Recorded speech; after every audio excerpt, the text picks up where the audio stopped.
Hello, नमस्कार, आपका स्वागत है।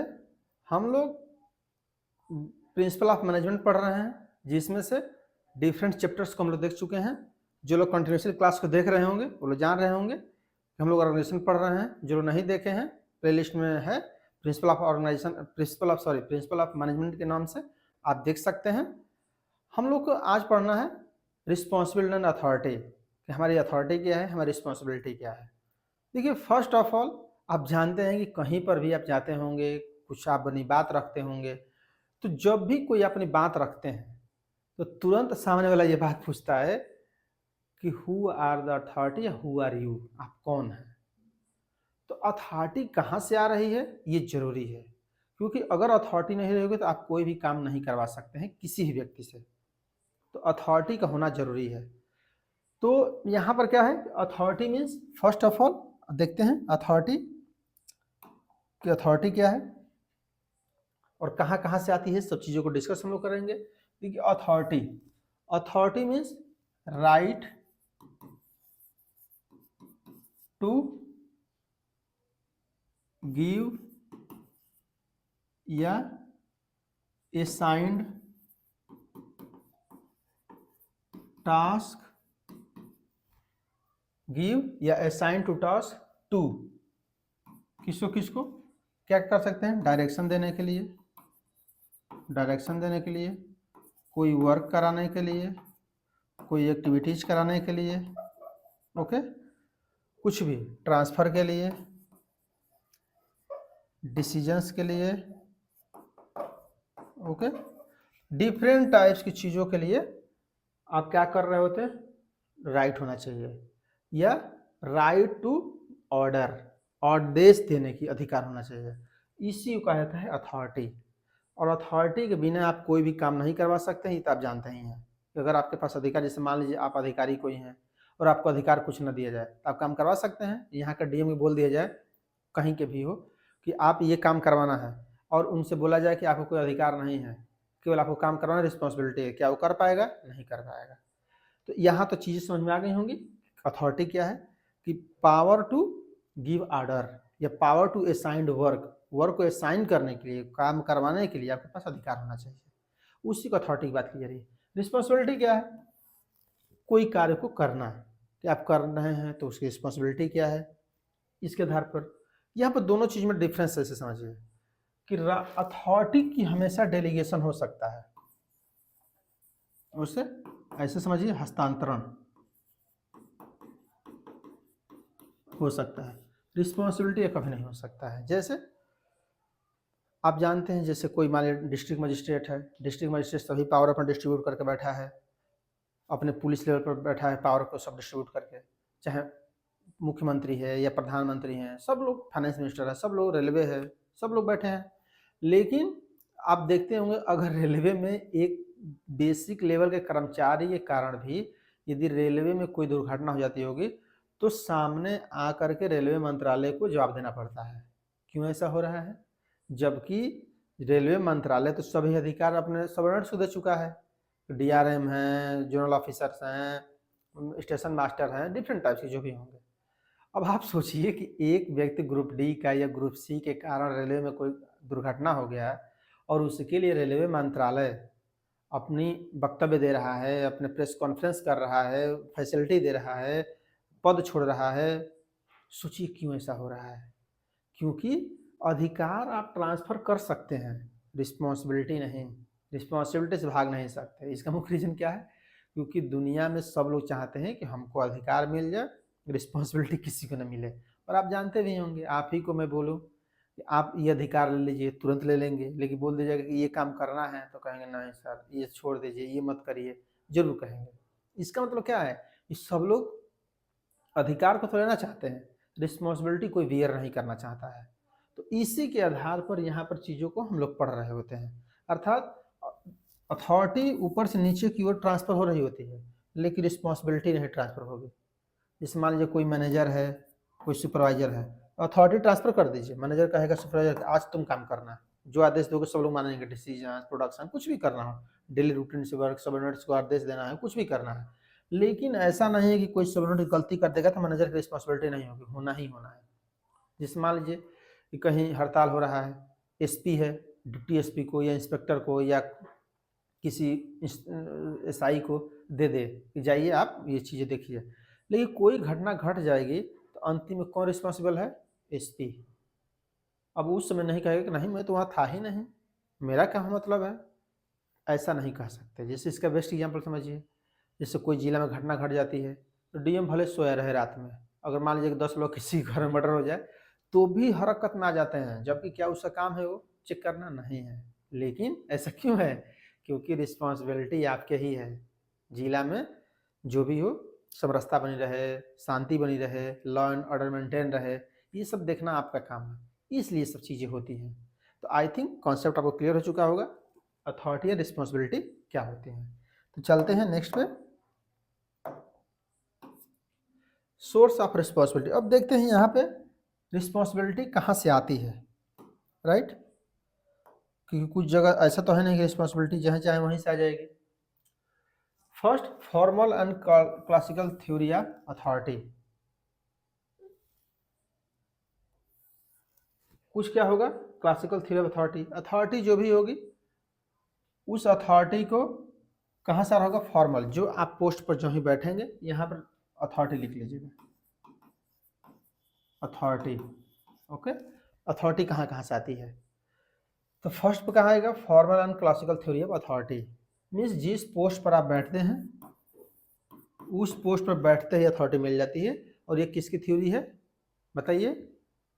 मैक्स वेबर की। मैक्स वेबर ने बताया था कि मैक्स वेबर ने बताया कि जो ही आप किसी पोस्ट पर बैठते हैं तुरंत उसकी थ्योरी को आपको मिल जाती है, पूरी फॉर्मल अथॉरिटी।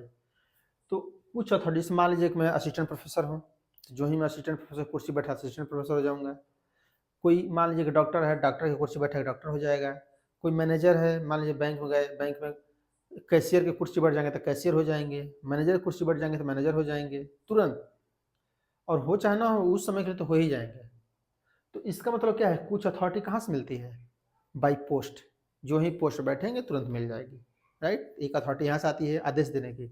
अथॉरिटी में जैसे ऐसे समझिए आदेश देने की शक्ति, ना समझ में आए इसको जीवन भर याद रखिए, आदेश देने की शक्ति। और जानते हैं आदेश किस लिए दिया जा रहा होगा? कुछ कार्य को कराने के लिए। अब ऐसे तो अनावश्यक आदेश दे नहीं रहे होंगे, तो आदेश देने की शक्ति ही अथॉरिटी है, सिंपल लाइन में। Next, acceptance theory of authority. कुछ लोग क्या करते हैं? स्वीकार करते हैं कि हम काम करेंगे, आप छोड़ दीजिए, समझ रहे हैं? कुछ लोग बहुत जागरूक होते हैं, लेकिन अब जैसे कुछ लोग होते हैं काम को करना पसंद करते हैं, कुछ चाहते हैं कि न काम करना पड़े। कुछ लोग सोचते हैं कि बन रहो पगला काम करेगा अगला, बन रहो कूल सैलरी मिलेगी फुल, इस कॉन्सेप्ट पर हैं। कुछ लोग अपना एक्सेप्टेंस लेते हैं कि नहीं नहीं हमको मिला है, हमको काम करना है, नहीं मिला है तो भी अपने से आके कर लेना है, नहीं नहीं हमको सर आता है, हमको ये काम दे दीजिए, इस तरह से मिल जाती है। तो जब इस प्रकार का अधिकार आ जाती है तो कहा जाता है कि एक्सेप्टेंस। जैसे मान लीजिए बोला जा रहा है कि आप ये काम करिए, तो कोई तैयार नहीं, लेकिन आप गए कि दीजिए हम करेंगे ये काम को, तो उसको अधिकार भी दिया जाएगा कि लो ये काम को करो और ये जो जो तुम आदेश मांगोगे जो मांगोगे वो मिल भी जाएगा। तो इसको कहा जाता है acceptance theory of authority, right? Next, authority of the situation. कुछ सिचुएशन का आधार मिलता है। जैसे मान लीजिए कोई व्यक्ति नहीं है, आपको दे के गया अधिकार कि आप ये काम करिएगा, लेकिन मान लीजिए सिचुएशन ऐसा नहीं आया तो अधिकार तो मिल ही जाएगा, उसमें क्या करेंगे आप? उसमें आपका अधिकार है।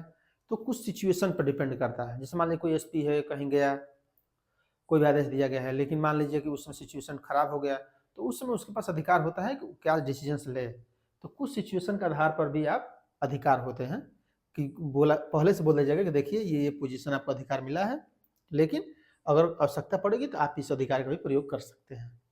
नेक्स्ट क्या है? कॉम्पिटेंसी। कॉम्पिटेंसी सक्षमता, सक्षम है क्या है। जानते हैं यदि आप मान लीजिए कि सक्षम ही नहीं है तो आपको अधिकार देने से क्या फायदा? आप देंगे तो भी नहीं काम करेगा वो। तो कॉम्पिटेंसी बहुत इंपॉर्टेंट है। कुछ लोग देखिए बहुत बहुत ऊंचे पद पर बैठ जाते हैं और काम को नहीं करते हैं, वो काम को पसंद नहीं है, कॉम्पिटेंसी नहीं है। मान लीजिए कि बहुत बड़ा मैनेजर हो गए हैं, डिसीजन ले नहीं पा रहे हैं, मैनेज प्लस नहीं कर पा रहे हैं, कुछ चीज़ों को समझ नहीं पा रहे हैं, लॉ को नहीं समझ पा रहे हैं, तो ये कॉम्पिटेंसी के कारण है कि अक्षमता बढ़ जाती है कि वो कितना सक्षम है उस काम को करने के लिए। और यदि वो बहुत अच्छा है तो कॉम्पिटेंट है, अधिकार ले लेंगे, और नहीं होगा तो नहीं लेंगे। तो ये चीज़ें थी जो 4 टाइप से आपको अथॉरिटी मिलती है, राइट? चलते हैं टाइप्स ऑफ अथॉरिटी। देखिए टाइप्स ऑफ अथॉरिटी ये सब पढ़ चुके हैं, थोड़ा सा बस रिवीजन समझ लीजिए। टाइप्स ऑफ अथॉरिटी में लाइन अथॉरिटी मीन्स कि जो ये लाइन मीन्स आया, लाइन तुरंत खींच दीजिए और ऐसे समझिए यहाँ पर मैनेजिंग डायरेक्टर है, ओके, इसके नीचे मान लीजिए कि जनरल मैनेजर है, यहाँ पर डिपार्टमेंटल मैनेजर है, यहाँ पर सुपरवाइजर हैं, यहाँ पर क्लर्क हैं, यहाँ पर वर्कर हैं, ये लाइन अथॉरिटी है। इसका मतलब है मैनेजिंग डायरेक्टर सबसे ज़्यादा पावर रखा होगा, अधिकार, कुछ पावर जनरल मैनेजर को दिया होगा, जनरल मैनेजर कुछ पावर डिपार्टमेंटल मैनेजर को दिया होगा, डिपार्टमेंटल मैनेजर कुछ पावर सुपरवाइजर को दिया होगा, सुपरवाइजर कुछ पावर क्लर्क को दिया होगा और क्लर्क कुछ पावर वर्कर को दिया होगा। इस प्रकार से वर्क किया जाता है, तो इसको लाइन अथॉरिटी कही जाती है। लाइन का अधिकार है, जिस लाइन में आप यहाँ हैं तो इतना अधिकार मिलेगा, तो इसके दूर पर ज़्यादा अधिकार रखे होंगे, यहाँ होंगे तो ये 3 लोग आपसे ज़्यादा अधिकार रखे होंगे, राइट। नेक्स्ट है स्टाफ अथॉरिटी। स्टाफ में बताया था कि सहायता एवं सलाह देने के स्टाफ होते हैं, उनके पास भी अधिकार होता है सलाह देने के लिए, सहायता करने के लिए, ये है। फंक्शन अथॉरिटी में बताया था कि फंक्शन के आधार पर कि प्लानिंग कर रहे हैं, कि आप शॉप लेवल पर प्रोडक्शन कर रहे हैं, ये सब चीज़ों के आधार पर आप लोग कर रहे होते हैं। तो ये 3 टाइप्स के अथॉरिटीज होते हैं, जो कि बहुत ईजी है। चलते हैं नेक्स्ट पॉइंट पे। ये था अथॉरिटी एंड रिस्पॉन्सिबिलिटी। तो आई थिंक आपको चीज़ें क्लियर हो चुकी होंगी।